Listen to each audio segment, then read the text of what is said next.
Ayan, good morning guys. Magluluto tayo ng ating hapunan. Tanghalian today.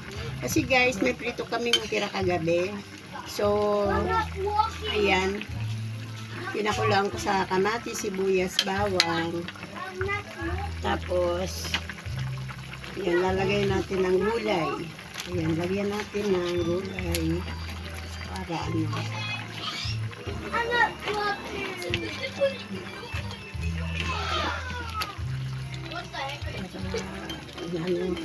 Isabihin natin kumulo.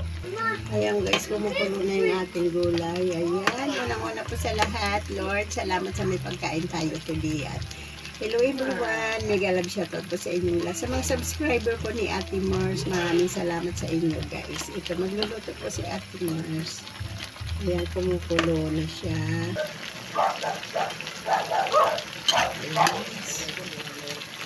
Ayan.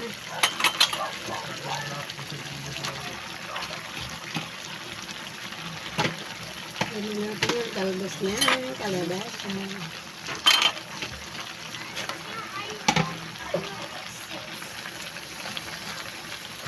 Ulit na natin.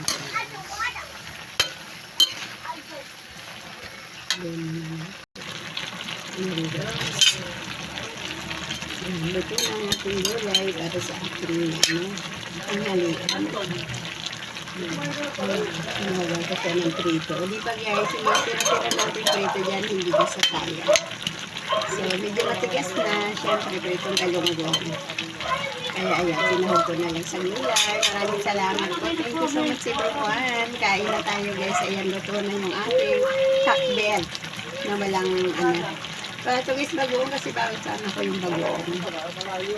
Ayan, thank you so much.